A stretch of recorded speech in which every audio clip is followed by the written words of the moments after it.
Is the famous answer that Blaise Pascal gave to the French king's request for proof of the supernatural relevant today? Roger showed me on his smartphone what he read on the Jewish website, ayash.com, about the French philosopher Blaise Pascal.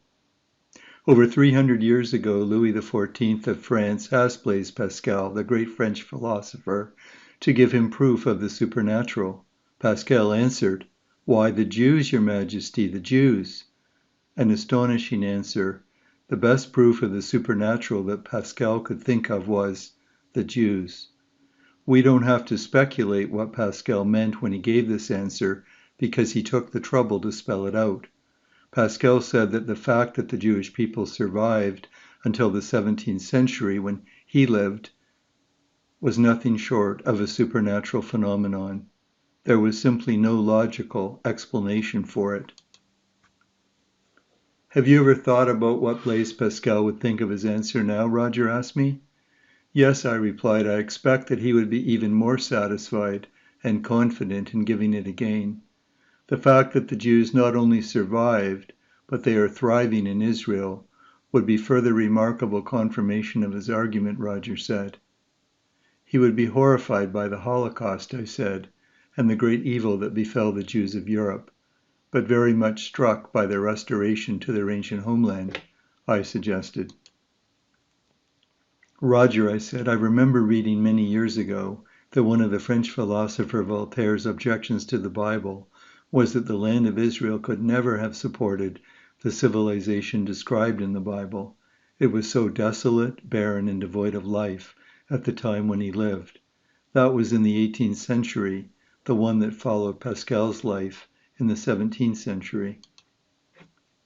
Voltaire was one of the Age of Enlightenment's leading skeptics, recalled Roger, and so it does not surprise me he would form a conclusion on evidence like that. But how wrong he was. Sadly, however, I said, that kind of argument persuaded some of his contemporaries to turn away from the Bible and from the God of the Bible. If it was his answer to Pascal, how miserably he failed. Where in the Bible does it say that Israel would be a witness for God? Roger asked me. The most direct reference, I answered, is in the prophecy of Isaiah.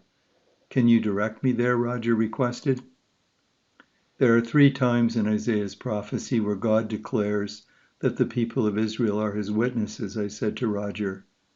But first, God challenges the nations to bring forward their witnesses in order to establish what is true. Let me read from Isaiah 43, verse 9.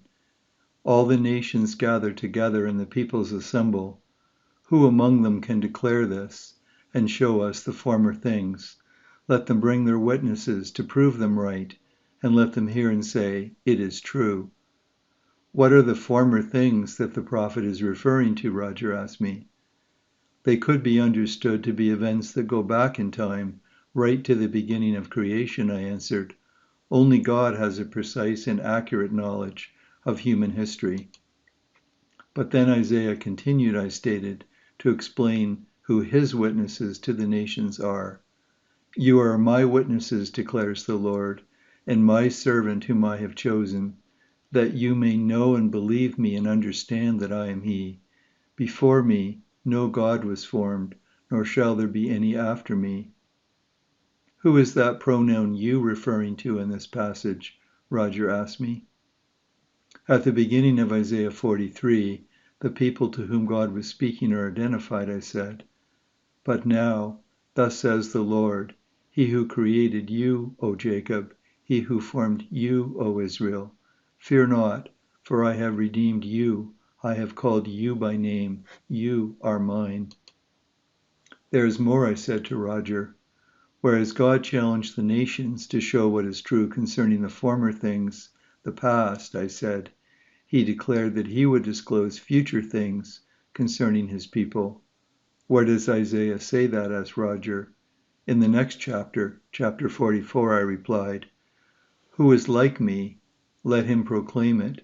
Let him declare and set it before me, since I appointed an ancient people. Let them declare what is to come and what will happen.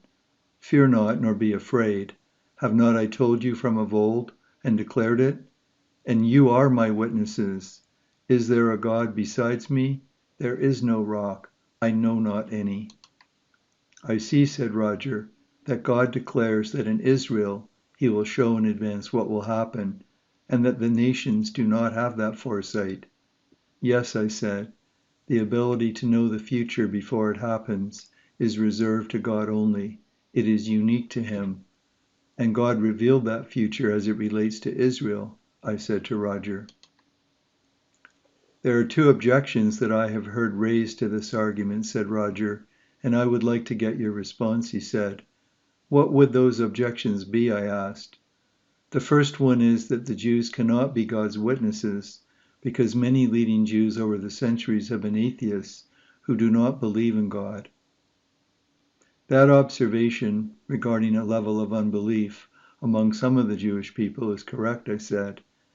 Theodor Herzl, who is often viewed as the father of Zionism, is a case in point. He was not motivated by religious conviction, but by a recognition of the need for Jewish national identity. But in no way does their unbelief invalidate their witness.